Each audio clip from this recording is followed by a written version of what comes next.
It is Domestic Violence Awareness Month, and we have a lot to dive into with a very special guest. Hi, my name is Melba Pearson, also known as the Resident Legal Diva, and this is The Breakdown. Make sure to subscribe to Legal AF for all things legal and politics. So today I have a very special guest. Her name is Marissa Alexander. Now, many of you may have heard her story several years ago of surviving domestic violence, but also being criminalized by the system. So I definitely want to get her feedback on some of the things we're looking at in the course of Domestic Violence Awareness Month, including what does the current administration's policies do in support, or do they harm those who are survivors of domestic violence? As well as we had a very high profile trial in that of P. Diddy, and now he's been sentenced. How does that land on folks? So first off, Marissa, thank you so much for joining me. And can you just introduce yourself and share a little bit, some of the highlights of your experience and how that brought you to this moment? Hi, my name is Marissa Alexander, and I'm an advocate, a mentor, a coach, and I do some consulting, and I have done with some attorneys in the past. And so now I work in some of the areas of domestic violence and sexual assault, but my primary concern at this point is just really prevention and seeking other options for women to be able to protect themselves and be safe. And so when we were talking in preparation for this chat, you had used a term that I'd never heard before, but I felt it encapsulated so much. You used the term criminalized survivor. Can you break down what that means and the kind of impact it has on one's life? Oh, yeah, absolutely. So oftentimes survivors or victims are doing what they can do to seek safety or to receive services or support. And whenever, in my case, particularly in many other women as well, they would go and get protection orders. They would go to make sure that they stay safe. They would, if they can, show up to proceedings. Some of them, their circumstances don't allow for them to show up for it. But at the end of when in fact I did have to defend myself, I was charged with aggravated assault, but that happens quite often from other cases. So women who are survivors will also get arrested on charges for they did failure to protect. And also, as well as if they did not proceed in helping to actually bring the abuser to the court, meaning that they'll send subpoenas out or warrants out for those victims to help to have them come in and prosecute cases. But in my particular instance, I tried to survive. I did what I could, followed everything I could as far as getting on the right side of the law, and it did not apply for me that day. And so, I mean, again, I don't want to revisit trauma, but just as a general premise, what are some reasons why a woman or a person that is a survivor of domestic violence, why wouldn't they follow through with the prosecution and, do all of those things that we quote unquote expect them to do? I know there's another side to this. So can you share a little bit more about that? Well, each victim circumstances is different. So a lot of the victims, they may want the abuse to stop, but they don't want to leave their abuser because they're the primary provider. There could be situations where the woman has done what she can as far as getting a restraining order, and it could be a high risk one. But there's such a process for you to continue. If, say, for instance, that the abuser continues to stalk you or some type of way threaten you, there is so much work for the survivor to do that causes re-traumatization. So, for instance, like going to court to show cause. This is all things that the survivor has to do. If she has a job and she has kids, she has to take off, go down to the court without any protection, and possibly run into her abuser and then bring them into court and have to sit across from them just to be able to continue with some enforcement, having to show cause. And that's a lot for a survivor to do. And also, I mean, just to piggyback on that, now you have ICE. So imagine if you're a survivor that's undocumented, you now have your abuser being like, listen, if you don't do what I tell you to do, I'm going to turn you into ICE and make sure you get deported, or vice versa. Maybe the person that's abusing you is undocumented and for a variety of reasons, you don't want them deported. right? You want the abuse to stop, but you don't necessarily want them to be deported. So now you have this whole other layer where, Mhm. especially, but I think more about the undocumented survivors and how they're trying to seek help and they go to the courthouse and then ICE snatches them up. And how does that solve anything? Because now you have an abuser who may be a citizen who's going to get away with it Right. because they You don't want to testify. I'm sorry. Yeah. I mean, and then you have things like child protection services. So if a victim is fearful that their children will be taken away, they may not seek services. And oftentimes they threaten that they will take their children away. So they don't want that to happen. And that happens in a lot of the marginalized or, BIPOC communities. That happens quite a bit. So different things like that, mandatory arrest is another thing. So they don't look at primary aggressor and things like that kind of weigh out the situation. Typically, that person has the abuser has a history of violence, and so you have that issue where I've run into while I was incarcerated women who were coming in. They were bruised, they were beaten up really bad. They were moaning at night, and both of the men and her got arrested. So this thing happens quite often.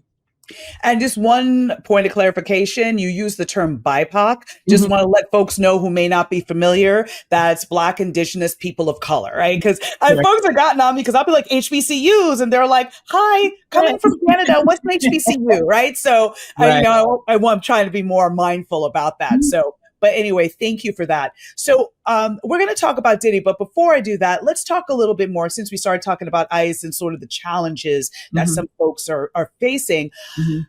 We know that federal funding has been stripped from so many different grassroots community organizations that are not giving grants the same way that they did in the past. Can you share a little bit about why that's so problematic from a grassroots level? Yeah, because that funding helped them to be able to, especially community-based organizations that don't have like the bigger mainstreams or the coalitions, that funding helps them provide resources to their communities. And oftentimes, survivors need to come into a place that feels familiar to them, that is welcome to them, and understands their circumstances. They're culturally responsive. But that funding has been stripped away, particularly from Black communities, some of a Hispanic, immigrant, obviously population is as well. It's had a very negative impact. And so what happens is you have victims that suffer in silence. They can't get any help. Oftentimes they're scared to call police officers and get first responders and get any help because oftentimes some of these places have where you can't even get resources unless you have a restraining order or you call the police. So that is absolutely a problem, and that funding was a major impact. So the services and what they can do, the outreach, the awareness has diminished quite a bit. So just to drill down a little bit more, so what are some of the services that some of these community-based organizations provide? Because I think, again, people think of domestic violence shelter and that's it, right? And so they don't really, I don't think folks necessarily know the scope of what some of these organizations do. So can you share a little bit about that? Yeah, and I'm going to talk specifically about the cultural responsiveness because when a victim comes in and they see someone that looks like them and understands them circumstances and may be able to say, hey, you can go here and see this particular person, or we have this, or we'll help you fill out a safety plan that actually matches what would be best for you and your family. And also just in the shelters, if they have certain foods and different things and customs and practices, that stuff is important when a survivor is already traumatized, already being abused, and they're scared, and they go in and somebody says, hey, have you even eaten? Let me take the child and let me come in here and help you fill out these things. And so we can get you what you need, clothing items, all of that stuff is very useful for somebody to be able to break away from the cycle of violence. Yeah. And I mean, just to give a quick stat, because y'all know I love my stats. So according to the National Network to End Domestic Violence, they did an 18th annual domestic violence counts report. On just one day in 2023, close to 77,000 victims received services from local programs. And on the same day, more than 13,000 service requests were not met because of a lack of resources. And it helps with capacity building as well. Because if you have those smaller organizations that really are the mecca in the communities for a lot of these areas, then that helps them build the capacity to be able to hire more people, to provide more services, and all of that. That funding was very helpful for those local organizations. And of course, now in the gap, I mean, the reality is, I mean, foundations, philanthropy like Open Society Foundation, like Ford Foundation, who are both of whom are being targeted by this administration. But Mhm. they're some of the folks who are funding and trying to help stay in the gap because, again, a lot of these organizations have a finite amount of money that they give out every year. They Correct. weren't planning on now whole organizations losing their federal funding. So they're trying to get up to speed and help. But again, It's there's hard. still a huge gap of services. It Yeah. is. And they changed the tax code for them too. So they're making it even Yes, harder for your right. open, Open Society and Ford Foundation to even contribute. So to me, it's a little deliberate, obviously, to me. But I mean that's lost. And here's the thing, though, we're still in the minority. So this affects, communities that, that they think it doesn't impact them. It absolutely does. Rural communities, the whole all victims of violence are suffering as a result of these funding cuts. Now, as we talk about like the suffering and everything, and sort of the deliberate aspect that Mhm. you touched on, we know that the president made comments that domestic violence really shouldn't be a crime and it's not a big deal. We know that he has a history, as was told by Ivanka Trump when she was giving her deposition as part of the divorce. She referenced a very traumatic experience of domestic violence that the president levied upon her. Mhm. So what impact do you think his policies and these comments and his kind of belittling of domestic violence as a crime, what broader impact do you think that's going to have on our country? Well, I think it perpetuates the culture of violence in a way where it's tolerated. Things like that don't go over and nobody pays attention. It lets you know exactly how I feel about it and how seriously I'm going to take it. So, I mean, it just continues to perpetuate the violence, the tolerance that we have for it, especially when it's coming from the highest office. And kind of pivoting on that, now let's talk about Diddy. So, as folks know, P. Diddy was facing trial on 5 counts, including sex trafficking, RICO, so racketeering charges, but he was convicted on 2 counts of transportations for purposes of prostitution, also known as the Mann Act, and he Mhm. faced a maximum of 10 years in prison on each charge. Mhm. Well, he was sentenced and he received 4 years and 2 months in prison, followed by 5 years of supervised release and a $500,000 fine. Mhm. So, how does that land on you in terms of a sentence? Do you think justice was done? Do you think, especially knowing that Cassie had to relive this horrible nightmare of a decade of abuse? She's literally about to give birth. Like she got off the stand and gave birth to her child. Like that level of trauma, what are your thoughts in terms of how the sentence? I mean, do you think it was appropriate? You know what? I think that I will leave justice to what Cassie feels like was justice. And Mhm. $500 million for Diddy is a drop in the bucket. You know what I would really like to see is to see him actually contribute some of his money to support prevention and awareness. That's what I'd really like to see because I like to see that you said you changed. I want you to do that. Actually, I think somebody like him would be a good person to show. I mean, he's got girls for God's sake. I mean, to really prevention, to really put it towards prevention. And honestly, I didn't believe he was going to get it the max. That's for sure. And a lot of that just has to do with the fact that when you have money and there's power, you're quite insulated. And I think there was such sensationalism about the actual charges and the kind of spectacle about it that we lost sight of the fact that somebody's daughter was terrorized, and there was a whole lot of people who was complicit. So that's a whole nother conversation because he couldn't do what he did if he didn't have help. That part. That would be, I'm looking at you, Christina Coram. That was his chief of staff who was the one making the calls. Cassie, you need to come back. Diddy wants you to come back, sending security after her, covering up her black eyes. Like, Yeah. how Yeah. come she wasn't in the frame? But that's a separate, as you're correct, that's a discussion for another day. But so now there's that possibility that he could get a pardon from the president Mm-hmm. because of the fact that this is a federal case. So that falls within the president's purview. Diddy's legal team has confirmed they've reached out to the White House in search of a pardon. The president has made some comments in terms of, I knew him, we used to be friends, kind of wasn't paying attention to this case, but I'll be watching the outcome. So do you think he'll get a pardon? And if so, what message does that send to survivors? You know, I really don't believe that he will get a pardon from this particular president. But you know what? To be honest with you, I think if he offered him one, just do your time. Just show that you're a man about it and do your time. And as far as the pardon is concerned, I mean, it would be a distraction from everything else that's going on because we have so many bigger issues going on. Him pardoning him will create a whole nother circus. And then what message does that send? And the powerful and the people that have money and influence will continue in thinking that, well, perhaps I'll just send a couple of dollars to his campaign or whatever it is he's trying to do. And we can just have this happen again. It's a slap in the face, actually, to all survivors, to all victims. So I'm gonna be honest, I hope he doesn't.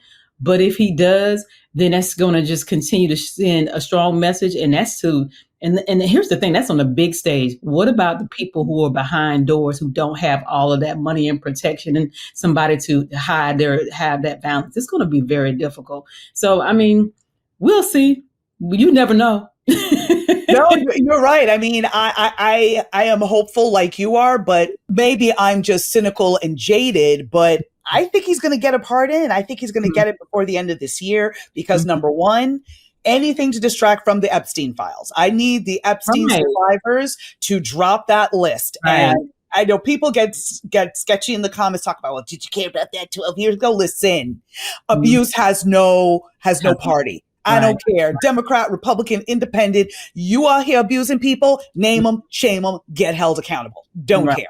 Right. But I think he's going to get a pardon. Number one, to distract from Epstein, but also number two, he wants to improve his brand and be like, look, I'm really not racist. Look, I pardoned a black dude, right? Like, so I think that's, Well, you know what? If people fall for the okie doke, then, obviously his actions speak louder than his words. So if he's willing to prove abuser and say the comments that he said before, then that's what we're dealing with. And at the same time, he's bringing in, militarized,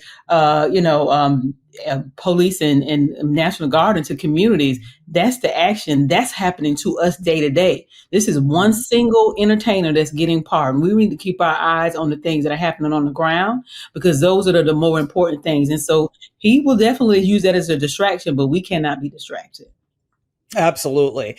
And so in closing, speaking about staying on mission, can you share a little bit about what you're working on and let people know how they can help assist, whether it's, donations, whether it's volunteering or just spreading the word, which sometimes is just as simple as reposting a post and sharing with your network. So share a little bit about that. Yeah, well, I've been doing some coaching and mentoring for a while. I have a workbook that's will be available for pre-order on marissaalexander.com, and they can reach me on my socials, all at that website. And it's really important to me that we really, really take serious prevention, and we really need to start at the K-12 area because there's a lot that's missed in that. And if we start, let me tell you, I can remember DARE, and I remember when I was in school and what the DARE program meant and how it was prevention. We can do the same thing with domestic violence, and it is very prevalent. It is a violent crime, and so we need to treat like violent crime. But I'm also concerned about women having options as well, and as well as for them to be protected, not only from themselves and what they believe and what they know, because knowledge is definitely awareness, but also saying, I want to take the actions to make sure that I've done everything I can and I can also protect myself so I don't have to lend that to someone else that may not do it or meet my needs when I need to. Love it. Marissa, thank you so much for your advocacy, for your bravery. And, listen, most people, something like that happened to them, they would crawl into a hole and never be seen again, right? But you're here, you're standing in the paint, you're making sure that victims and survivors are heard.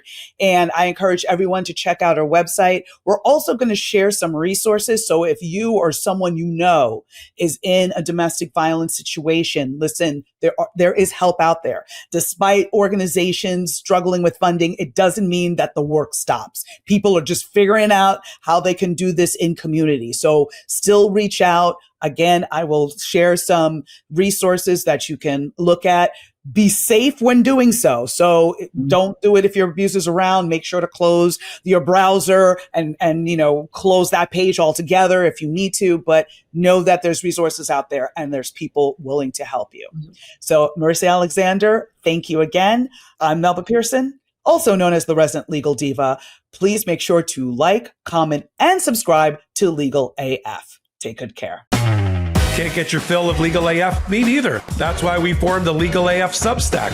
Every time we mention something in a hot take, whether it's a court filing or a oral argument, come over to the Substack. You'll find the court filing and the oral argument there, including a daily roundup that I do called, wait for it, Morning AF. What else? All the other contributors from Legal AF are there as well.